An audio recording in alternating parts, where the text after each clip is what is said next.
ಅರೆ ಕಡಿಮೆ ಹಾಕು ಆದ್ರೆ ಅಸಲಿ ಹಾಕು. MDH ಕಾಶ್ಮೀರಿ ಕೆಂಪು ಮೆಣಸಿನ ಪೌಡರ್.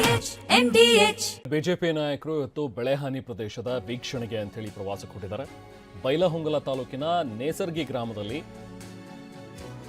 ವೀಕ್ಷಣೆಯನ್ನ ಮಾಡ್ತಾ ಇದ್ದಾರೆ. ಬೆಳಗಾವಿ ಜಿಲ್ಲೆಯ ಬೈಲಹೊಂಗಲ ತಾಲೂಕಿನ ನೇಸರ್ಗಿ, ಅಲ್ಲಿ ಬೆಳೆ ಹಾನಿ ಆಗಿರೋದು, ಪ್ರವಾಹದಿಂದ ಏನೇನು ಸಮಸ್ಯೆ ಆಗಿದೆ ಅಂತೇಳಿ ರೈತರ ಜೊತೆಗೆ ಮಾತಾಡ್ತಾ ಇದ್ದಾರೆ. ಆರ್ ಅಶೋಕ್, ಸಿಟಿ ರವಿ ಆದಿಯಾಗಿ ಇನ್ನು ಕೆಲವೊಂದಷ್ಟು ಜನ ಮುಖಂಡರುಗಳು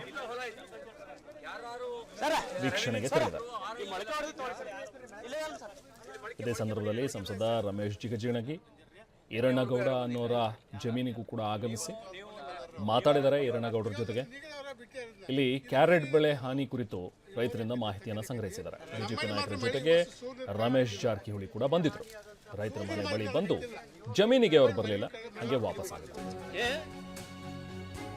ಇನ್ನು ಸರ್ಕಾರ ಜನರ ಪಾಲಿಗೆ ರೈತರ ಪಾಲಿಗೆ ಸತ್ತು ಹೋಗಿದೆ.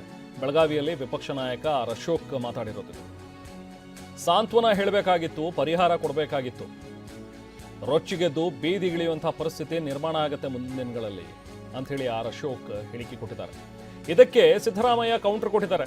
RSSನವರು ಹೇಳ್ಕೊಟ್ಟಿದ್ದನ್ನ ಬಂದು ಹೇಳ್ತಾನೆ, ವಿಪಕ್ಷ ನಾಯಕ ಇರಬಹುದು, ಆದರೆ RSS ಹೇಳ್ಕೊಟ್ಟಿದೆ ಅಂತ ಏಕವಚನದಲ್ಲೇ ವಾಗ್ದಾಳಿ ಮಾಡಿದ್ದಾರೆ.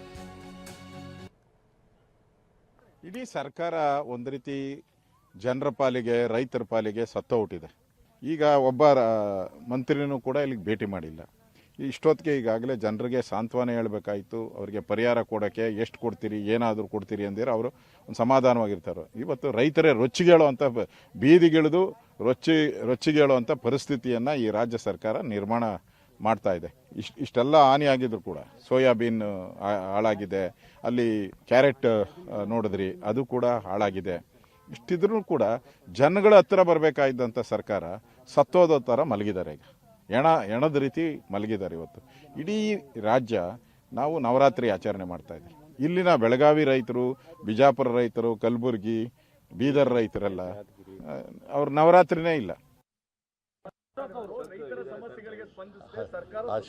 ಅಶೋಕ ಅವ್ರ ಪಾಪ ಏನೂ ಗೊತ್ತಿಲ್ಲ, ಅವನಿಗೆ ಏನೋ RSSನವ್ರು ಹೇಳ್ಕೊಟ್ಟದು ಮಾತಾಡ್ತಾರೆ. ವಿಪಕ್ಷ ನಾಯಕ ಸರ್ ಅವರು ವಿಪಕ್ಷ ನಾಯಕ ಇರ್ಬೋದಪ್ಪ, RSSನವ್ರು ಹೇಳ್ಕೊಟ್ಟದ್ದು ಮಾತಾಡೋದು, ಅವರೇ ಹೇಳ್ಕೊಡೋದು. ದಿನ ಪ್ರತಿ ದಿನ ಹಿಂಗೆ ಮಾತಾಡಬೇಕು ಅಂತ ಬರ್ಕೊಡ್ತಾರೆ.